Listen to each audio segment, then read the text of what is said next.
And let me just pull up my stats here. So you guys, what I typically like to do with some of these calls is kind of get an understanding for even our clients, like to understand how long you guys have been doing it, how long you guys been in real estate, how long you've been doing internet lead generation, how long you've been our clients, um, and start with there. Actually, I have some questions listed out if that's okay. Sure, Would sure. that work? Yeah, Yeah. awesome, perfect. I'm gonna open them up right now and get those questions in. So, when did you guys sign up So, with us? How long has it been? so what happened was I've been in real estate longer than Michael, and Michael joined our office about 2 years ago, and I've been in the industry about 5 years now. And when Michael joined, him and I we met and kind of really hit it off, and we did a couple of deals together. Long story short, and we just really connected, and so we decided, without getting into the details, to partner up. And Nice. and we want to create our own brand. And both of us will tell you right away we would never go back now. And so to answer your question, we signed up with Agent Locator. It was actually Mike that first signed up before we officially partnered up, and then we decided to make it official. So I became one of the main administrators with the program as well. And that was basically a year ago. I think we signed up officially December 2019, Yeah. but we didn't get really going as a partnership until like basically January of 2020. Yeah, it's been good. Yeah. We've been using your system for about a year now. Yeah, basically a year. Yeah. That's awesome. And what area are you guys in? We're in Vancouver. So Vancouver. downtown Vancouver. Our office is downtown, but we serve Greater Vancouver. So Yeah. Amazing. we get leads for all over. Yeah. Well, the leads that you've been giving us through Google mostly are in Vancouver. Some of them are outskirts of Vancouver, but and we're able to help these type of people as well. Yeah. Because we know the Greater Vancouver area. We're not limited to downtown, especially for buyers. Yeah. We're open to the idea of going outside. Yeah. Yeah, yeah, and I mean, with internet lead generation, one of the things that when we look at when somebody searches for, let's say, Vancouver homes for sale, what they may consider Vancouver may not be exactly Vancouver. It could be Yeah. all Well, over that's the place. actually one of the things we've dealt with a lot is people think they want Vancouver, and then we start suggesting, well, in your budget, have you considered Burnaby, Port Moody, all that stuff. Well, Exactly, and then sometimes people don't. Yeah, go ahead. Sorry. Sorry. I mean, we're getting lots of people from Toronto, Alberta, Winnipeg. I mean, when they do Vancouver home search. Yeah. Yeah, it's Burnaby, it's Port Moody, And that's a relocation as well, right? So in their mind, they're thinking Vancouver, but exactly, it's when you really start engaging some of these people to find out what is it that they really want. It's your expert knowledge in the area that'll really get them into the other areas that are a little bit closer by. So that makes a lot of sense. Exactly. Yeah. Yeah, and I know we've been primarily concentrating on Google Leads for you guys. I was kind of looking at the number of leads. How many leads do you get on a month-to-month basis on average? We increased our budget with you guys, and now there's more that come in on the weekend, I've noticed. But I mean, I guess on average, we talked to Richard last week that we set up that meeting. Yeah. You guys followed up with us. So he said just last month, and that was towards the end of the month, we had about 69, he said. Yeah. In the month of January, and I think we still got a few more, so we're in the lower 70s. Yeah. But that's a substantial amount, and when we talk to it, and we're very happy with that. Yeah. Right? Yeah. Yeah. So I guess with it being a round robin, it kind of goes about 30 to me, 30 to Mike, kind of thing. Yeah. Yeah. Yeah, on average, I mean, when we look at one of the things that we also find with internet leads is there's a decent number of fake leads that come through as well. And all the best way to look at it is it's a cost of doing business. And I'm glad that you guys are mostly concentrating on the good ones rather than the bad ones, which is something that you guys are guessing. I mean, on average, how many fakes would you say you get on a month on a percentage basis? Not as much as I was expecting. I mean, because we follow up with everybody. We have we use their templates. We do all of it, right? Yeah. But some of them, you get the, fu@gmail.com, and but yeah, they come through for sure. But is your strategy then SMS and email? Are you calling them right away? What's your kind of strategy on your leads? We do everything. We use a system, BombBomb. We use BombBomb video email. Yeah. So we have an introduction email that way, so people can put a face to the name. Yeah. So what we'll do is we'll pretty much. SMS does go out first, though. Yeah. Like the text message. Yeah. I would say we got like maybe an 8% response rate on text messages that go out. Awesome. Yeah.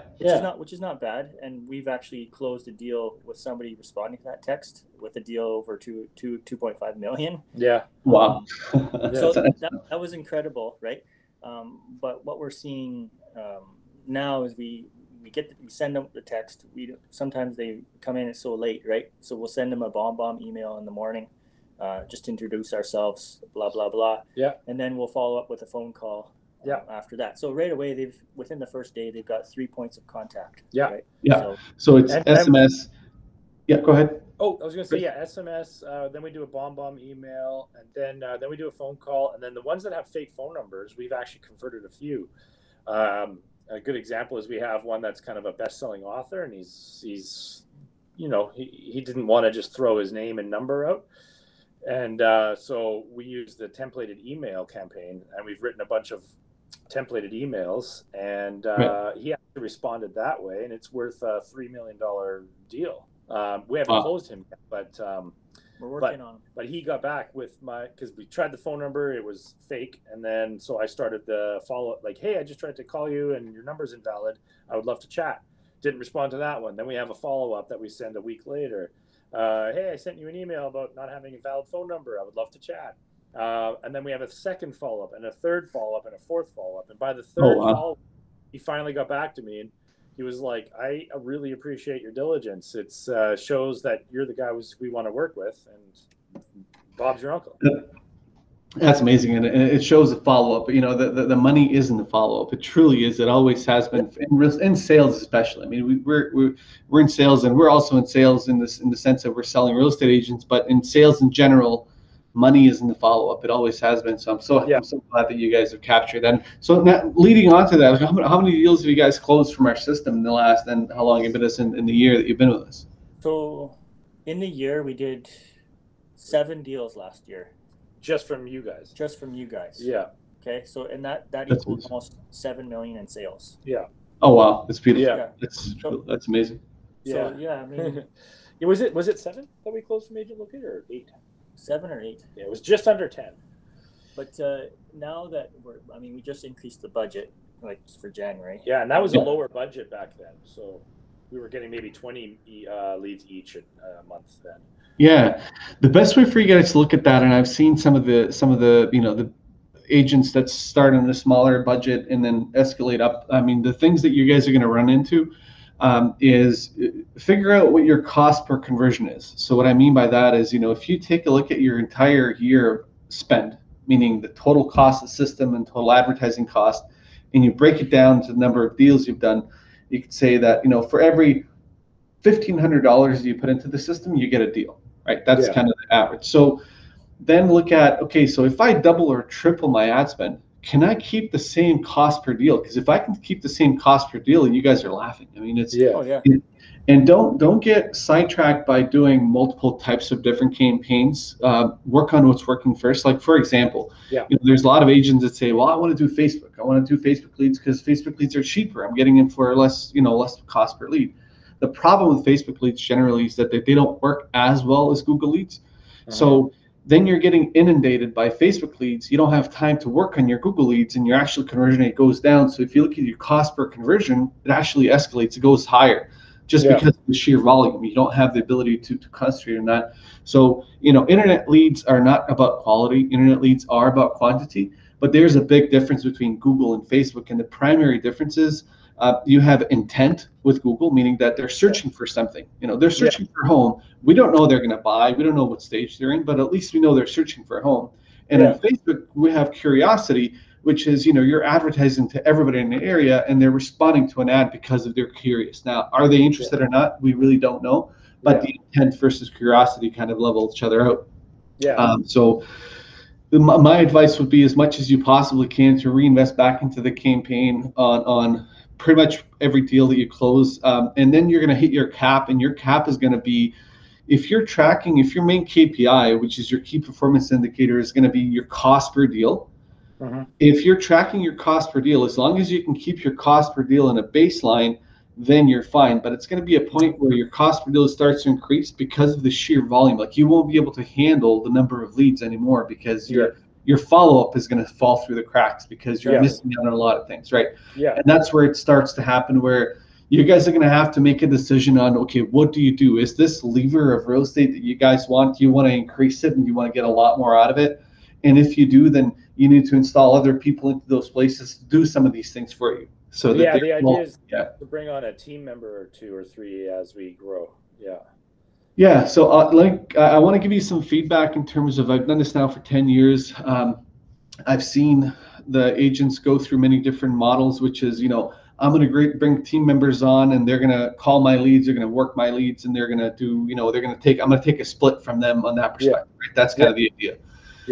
The problem that you guys are going to run into there is that it's going to be a constant training process. And what I mean by that is, the moment you have John Doe come into place and you've taught them how to call leads, how to qualify, what to say, when to say, and all this other stuff, John is gone and he's going to do the stuff on his own.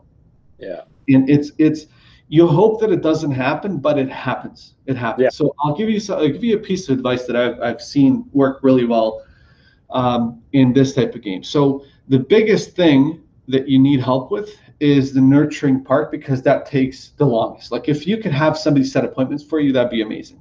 And you want a team member to do that. Now, when you look for that team member, look for somebody who is a big introvert, like somebody whose self-esteem is not very at a level where they like meeting people. Like, in fact, these types of people hate meeting with people. They love talking on the phone. And if you can find somebody who's like that, they are never going to leave you, because they're going to be making money from, you're going to be paying them from the deals that you do, from the appointments they set for you.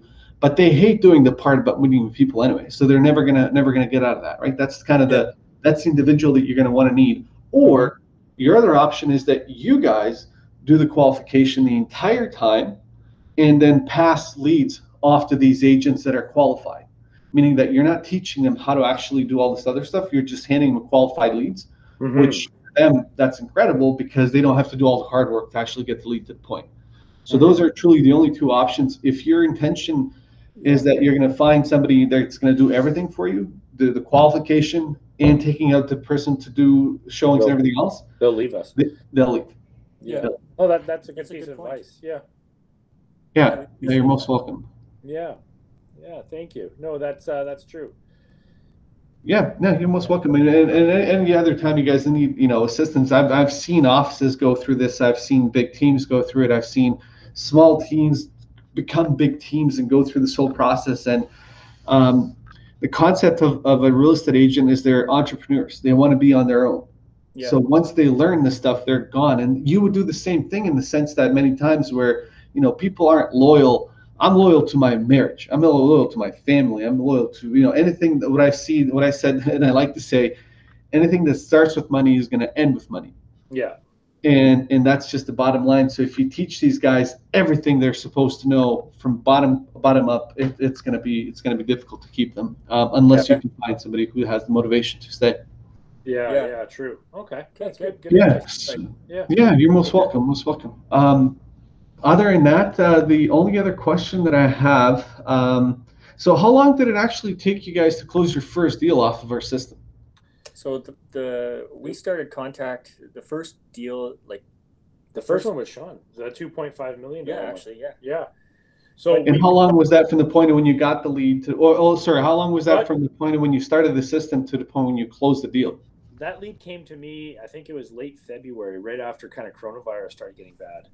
And, we were a little bit depressed, because we were like, what's going to happen now? And then, but we got this $2.5 million lead and called her. They're extremely wealthy. They own like a $20 million home in West Van, but she wanted a downtown sort of, party pad. I don't know, but right. So I worked with her for a bit. We and then Michael met her as well because we serve our clients together. So just because it was my lead doesn't mean it wasn't both of ours. And late February, and then I think we started seeing places pretty quick after that. And then we had an offer on a place. We didn't get it because someone else outbid us. And then it was the second offer that we did by early July. And the offer was accepted and good to go. It didn't complete until November because the property had a tenant. Right. But the deal was closed by July. But that was the first one. So when you look at the 7 or 8 that we've done, that's since July. Yeah. I mean, the first person I started talking to was in February, and then we closed her in August. Yeah. Okay. So, I mean, I took some of those numbers and I've looked at it. Like, so the average would be about 3 months. I mean, at one point we closed the deal within 2 days. Yeah. So on the phone, okay, we meet, show him the property, and got the deal done. Yeah. Right. So that's amazing. Yeah. Well, no. Melanie Couture, because that was another one then. We closed the Holpies, yeah. $1.7 million deal in 3 days. Yeah. So. Yeah, and those are far in between. They don't happen all the time, but they do happen, and it's awesome that they can. Those are all gravy on the top. Generally, from the point of when you actually start the system to closing, we're seeing an average about 4 months from the point of starting to closing, as long as the due diligence is done in terms of qualification and follow up and stuff like that. So that's amazing. Yeah. And then the only last question that I have is, if you had one thing to say to other agents to help them succeed when they start with this internet lead generation stuff, what would you say to them? Have a rock solid follow up system, have a system in place. Don't second guess it. Just and Mike, I'm sure I'll have something to say from his end too, but just have a system and stick with it. If you can't get them on the phone, then do the emails. The whole works. Yeah, and I'm going to add to what Chris says, and the only reason you can actually get that done is going to work every morning. Yeah, that's just it. Consistency. Consistent. Be consistent. Because whether you see something or not, you just keep doing it. You keep following up. You keep. It's a mindset. Yeah. Everything is mindset. You do it. It's true. Yeah. Yeah. So, to define that in more simple way, a consistent system. So there you go. Absolutely. We've talked to a few people that using Agent Locator and our colleague base, and they're kind of complaining nothing's happening. Well, are you doing the right? Do you have a system in place? Yeah, you get what you put into it, and the leads are as good as you make them to be, because they're all the same leads. And I've seen this many times where we give 100 leads to one agent and give another 100 leads to another 100 agents, and they do completely different because of their approach and because of their mindset and because of if you concentrate only in the bad leads and the fake leads, then even the good leads are going to seem like crap because you're in such a negative mood, and that's just the concept of things. Unfortunately, that's how the world runs. So I'm very happy that you guys are staying positive about it, and you're keeping that positive mindset, and you're going to kill it. You're going to truly kill it, and that's all there is to it, because once you figure out how this works. And what I love about internet lead generation, this is your guys' first time getting into internet leads, right? You haven't done it before? Well, I used to work with a previous team because I've been in the industry a bit longer, and the team leader wasn't. I was more of one of the team members. Yeah. The team leader, he had a whole system going. But I just got the lead sort of fed, right? So exactly. Yeah. So, and what I love about the internet leads is it's like a tap. It literally is, because the more you turn it, the more you get.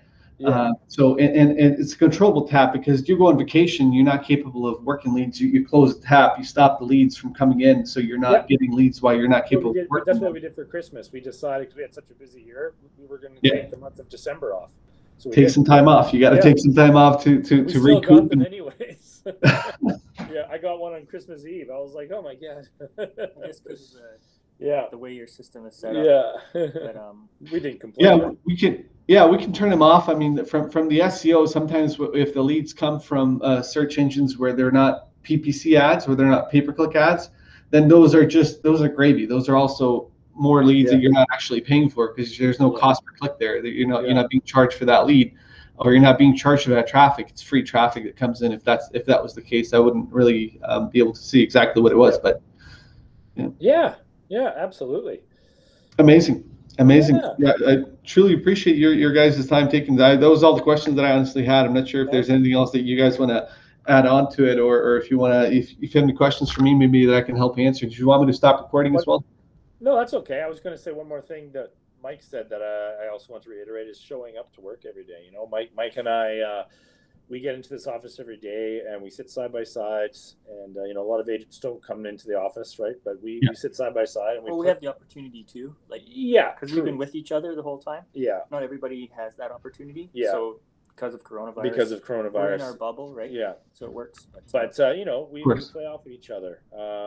You know, like, we're both on the phone, like, okay, who's going to dial the next lead first? He dials it first. He's on the phone. I'll maybe give him feedback. Like, oh, Mike, you sounded a little bit more negative on that one. Oh, cool. Thanks for the feedback. And then I'll call mine. You guys are. Your message is too long. You know. That's amazing. You guys have the ability to really get each other going in the sense that you're competing together, but you're competing for the same thing, and that's incredible. In fact, I actually posted yesterday on my Facebook page. I have this coach, and you know, obviously, having a coach is nice. Do you guys have a coach? You have a coach with anybody, or? My mom's actually a life coach. There you go. Yeah. So I mean, it's my mom, so I probably don't listen to her the same way that I would if I paid. Yeah. Yeah, but the nice thing about it is that you have somebody pushing you. You have somebody pushing you to be a better version of yourself and really do as much as you can to be a better. And I said, if you don't have a coach, have an accountability partner. And honestly, you guys are your accountability partners in itself, where you guys are keeping each other accountable. Yeah, because we actually we really officially started to partner up because we went to a Tom Ferry seminar. December 2019. You've probably heard Tom Ferry. And that's really what motivated us. Like, yes, let's 100% do this together. And of course, at Tom Ferry, they were trying to sell the shit out of us to buy, pay for a coach. But we decided not to because, like you just said, we decided we have an accountability here, right? So I want to talk about too. This is really our first year in full-time real estate. Yeah. Okay. We went full time. We took that risk. So and if this is still recording, to encourage some of the agents out there that are still working their other job, trying to do it. I mean, I think if you step out and you spend the money, or you really really go for it, I think you can make it happen. Right? Yeah. And we've seen it. Yeah. So we're definitely encouraged by it, and we're definitely wanting to grow and keep moving and being successful. So. We crushed our income goal by 30% for 2020. Wow. Yeah. So we had an income goal when we first started forming this at the end of 2019. We're like, in 2020, let's try and get to X amount of dollars each, and we crushed it by 30%. I love that. I love that. Yeah. That is honestly, I'm blown away by the fact that how what you guys have done and what you guys are going to do and what you guys are going to be. If I can give you any advice going down the line, is create KPIs. So create a list of, you guys have, I'll be honest with you, when I'm a computer geek. I've been a computer geek my entire life. I've sucked at business, and I knew zero about business, but this business has forced me to learn about business and about KPIs and about keeping score, about different metrics in your business.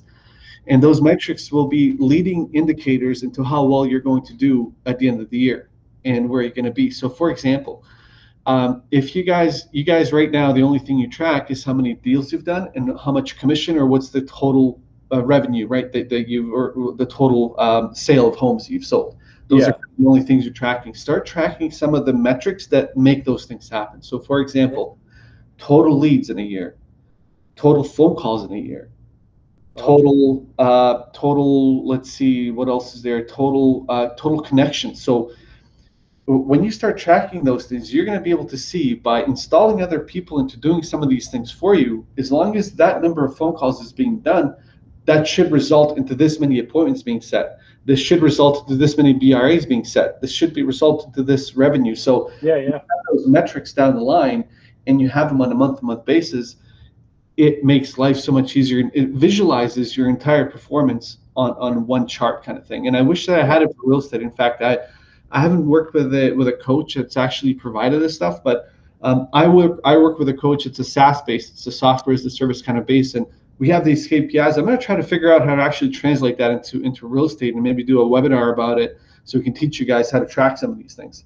Yeah. Okay. Well, That's great. Yeah, because trying to track like phone calls, I guess. Yeah, I mean, if there's a system that you would have, that'd be awesome. Yeah, we have that. If you use the CRM to dial, you guys use the CRM to dial at all or no? No, I don't like talking No. through my computer. So Yeah, yeah, it's a little makes Yeah, it a little bit harder. and that's one thing maybe we were gonna focus on in the future is maybe changing that phone number because it shows up as a Toronto phone number. yeah, Oh, yeah. Saga, Okay. Ontario phone number. So Yeah. we want to make sure that people that were locals here that Yeah. they're on the phone with. So we will call with our own personal yeah. phones. So But the SMS number that we sent from is a Toronto number? Yeah, that's the Twilio. Yeah, I guess it's the Toronto number. Yeah, it's the same one that the SMS text goes out from. It's a 647 number. So we've had some people be confused. Yeah, Yeah, I know. I think that you for you. guys charged a little extra for it, so we didn't do, or Twilio charged extra for it. No, No, so with Twilio, the only problem there might have been is there might not have been any phone numbers that were Vancouver numbers. In fact, let me double check for you right now. Let me pull up Twilio just to see what they have, because we should be able to get you guys. it'd be nice if you could connect to our actual cell phone. Absolutely. Yeah. So we can't do the actual cell phone primarily because it doesn't have the ability to automated SMS. In fact, your providers even have a stip clause inside of your contract that you're never going to connect your phone number to an automated system. So they would cancel your service if you ever did. So we need them to use these automated systems that allow us to send messages. Oh, okay. Yeah, that's the only reason why it doesn't have the ability to do that. But let me pull up for you and see what numbers are available. I'm just logging into our Twilio account. One sec. BC number. But what happens when they call back that number? So it automatically forwards it to your phone. Oh, Actually, it'll automatically forward it to your cell phone, and you're going to answer it from your phone. And what's even cool is that once you answer that call on your phone, it'll actually get recorded inside the CRM system. So the full recording is available that you can play back right inside the CRM system for that lead. Oh, Yeah. okay. Which is why we seen that the other day. Yeah. Remember somebody did call me back and we saw it registered in there. I'm like, yeah, I never called from the CM, but he must have called that number. Oh yeah, and there was a recording. Yeah, that's right. Yeah, Okay. yeah. There's a recording. Help us out. You can play back, and it automatically, if the lead is in a different pipeline, let's say the lead is in try to contact pipeline, and when that lead calls you back, it'll automatically switch to made contact pipeline. So it'll know that because the lead called in, it'll switch it to made contact, so it knows that that's where the stage is in. Yeah. And the other thing that's been working, we're diligent with the notes. So every time we talk to somebody or call somebody, we're diligent with those notes too. So yeah. You could also mark inside. So if you don't call from the system, you could mark that you made the call. Oh yeah, we do that. Yeah. Perfect. Yeah, that's good. Okay, so I'm actually inside of the account. Let me do a buy number. What's the cell phone number in Vancouver? Like, what's the area code? 604. 604. 604. Let's see if they have any available. 604. Yeah, they have lots available, guys. Oh, okay. We have 604. I'm going to share my screen with you here, okay? Yeah. One sec. Okay. Present. Entire window. Share. Okay. And it's sharing now. You guys see it? Yeah. Yeah, so we've got new Westminster number 604, a bunch of 604, 200, 7539. So lots of different. Do you guys know what your Twilio login is? I can buy one for you right now under your account. Mike will know that. Is there one that shows up as Vancouver as opposed to West Van or New West or anything like that? Let's see. Refresh results. There's Richmond, BC. Okay, don't really want Richmond. Let me refresh the list and see what else we get. West Vancouver? Could. The thing is, people think you're specific from that area, but... Yeah. If it's a cell phone number, I mean... you don't have to really be too... Yeah, that doesn't matter too much. Yeah, it doesn't matter too much, honestly, because it will never show New Westminster. It'll never show on the actual display itself. It just shows 200. That's just the area that Twilio knows that it's dedicated to. Oh, so okay. it'll never actually show that for sure. Oh, okay. And people won't know that 604-200 is dedicated to New Westminster. They really will not know that. At least I know here in 416 area, we have no idea what the other numbers represent after 416. Yeah. Okay. Okay. I'm trying to figure out. I've never even signed into Twilio, to be honest. Okay. Yeah, it might have been. You know what I'll do? I'll get one of our team members to I give him instructions to say, hey, find, or in fact, we can find the number here since they're available. If you guys want to pick a number, and I can tell them go into Twilio and buy one of these. Yeah. Yeah. Well, maybe we'll just go. Is there a number you prefer? Yeah, we could do West Van. Yeah, especially for those leads that are coming in from West Van. Let's pick one of those West Vancouver ones. Yeah, sure. So there's a couple right here. So 229-1636 or 229-1714. Doesn't really matter. The only thing that I know, like from those Chinese, is there numbers that they hate? Because there's a few. They hate number 4, don't they? I always forget. Let me Google that. What numbers do Chinese people not like? Just if we have the ability to number 4, you're right. So number 4. Yeah. Okay. So 229-1636 doesn't have a 4 in there. Let's do that one. I mean, other than the 604. Well, yeah, but they can't help that. Yeah. Yeah. Okay. So I'm gonna yeah, exactly. I'll send this over to our support guys and tell them, hey, pop into the account, get this number. It should be still available. I can't imagine somebody grabbing it, while they're doing it. So, and the cost. So the cost with Twilio is only $1 per month for an extra number. Okay. Oh, okay. Well, that's perfect. Yeah, it's very inexpensive, and it's exactly perfect. Okay. Awesome. And we don't charge anything extra for the phone number on our part. It's just a connection to Twilio. So that's all that's there. Okay. So I'll send them that email right now, and and I'll CC you guys on the email as well, and make sure that they get that set up for you right away. Okay. Perfect. Amazing. And if there's anything else, guys, honestly, that as you guys go, and as we, I love to say that we grow together. And the reason why we've actually set up our pricing in the way that we have. Is that we start you guys off low, and as you increase your pricing, that's where we make more money as well. So the reason, many times agents ask us, well, why are you guys spending a lot more time managing the campaigns when we're higher budgets? I say, no, we don't, but I want to grow alongside. As you guys make more money, I want to be able to make more money too. So this is one of those partnerships that started with money, and it's going to end with money. So let's just make a lot of money together so we can continue the partnership along the way. Sounds good to us. Yeah. And I have one question, because we started doing the tag ads. Yeah. We have somebody working on that for us. Actually, he's just sent me a little preview right now. To design. But how does that work? I know Richard was selling that to us, and it sounded great, and we're ready to rock and roll with that. But so why I love tag marketing is primarily this. Let me explain it to you in this way. If you had to ask me if you can't afford to put money towards Google, if you had to pick tag or Google, I would say Google first, and I'll explain why. So I'd rather get more leads and try to work these leads as best I can to close a few deals than make sure that all those leads are getting my tag marketing ads. But the power of tag marketing is that it helps you convert leads. So what I mean by that is this: imagine all of those people that have gone onto your website, ended up registering, and as they leave the website, and as you're trying to reach them through your SMS, emails, contacts, they start seeing your ads everywhere they go. Mm-hmm. So that's the context. The concept is the fact that they truly don't know 100% that you're really targeting them. They just think that, oh my God, these guys must have a huge spend because everywhere I go, I see them, kind of thing. Yeah. The idea with tag, and now with tag as well, as you get more traffic, you start increasing your tag spend so that you're covering enough of the, meaning if the more people you have to advertise to, the higher the budget should be. But you guys can easily start on the smaller budget now, which is $50 a month or $40 a month, I believe, when you have. That's what we're at, yeah.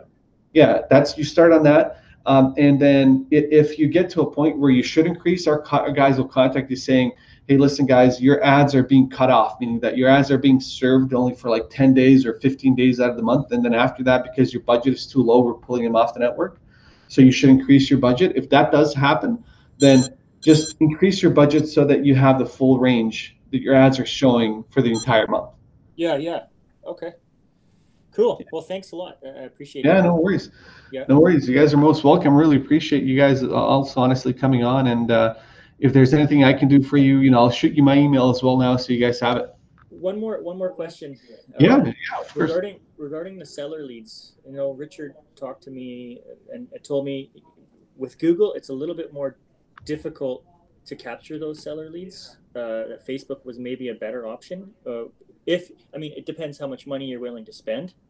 Yeah, so I'll tell you the reason why the seller leads in a general sense are going to be a little bit more expensive. Now, I'll explain why. So when we look at how many people are on Google searching for house values in Vancouver or what's my home worth and stuff like that, it's a lot less people than there are searching to buy a home in Vancouver, right? So just because of the sheer volume, the cost per click ends up being higher, meaning that your cost per lead will be probably double than what your cost per lead on buyers is, right? So if you had a limited budget, you're better off putting it towards buyers because you're going to make enough money from that. But if you had a little bit of a higher budget where you don't mind spending more on a cost per lead, then you should do sellers. Now, if you're choosing sellers on Facebook or Hello, sorry to interrupt. I've got to take this call, so I just want to say goodbye in case you guys are done. This has been a great chat, and look forward to chatting with you more. Absolutely, Chris. Thank you so much for everything as well. So much, and good calling. Okay. Yeah, awesome. No worries. Okay. You're welcome. Yeah. So, Mike. So to answer the question there, yeah, I mean, if I had to pick Facebook or Google for seller leads as well, I would pick Google again because I know that it's not curiosity, it's intent. Right now, they're searching for a house value. Now, I don't know whether they're looking to refinance or whether they're looking to list their home on their own or they're just curious about the actual property. But I know they're searching for a home value in that area, right? Yeah. And it's again what you make of it. So a good test, I can honestly tell you that we have a decent number of agents that do incredibly well with seller leads, and these guys have budgets of like $10,000 a month, if not more, on ad spend. But because of the cost per lead being a little bit higher, you're making less money from the seller leads, but there's a lot less work also on seller leads because you're not having to go. Yeah, so that there's pros and cons about it. Okay. Yeah, for sure. Appreciate it. Great. Yeah, no worries. No worries. Anytime you guys have any questions, I'll shoot you my email. I'll send the email to support right now. You guys will have my email, and then I'll be more than happy to answer any guys' questions you have as we go down the line. And I really appreciate everything you guys are doing, and we'll keep rocking it. Sounds good. Thanks, Ado. Thanks, Ado. Awesome. You guys are most welcome. Have a good one. See you guys. See ya. Bye.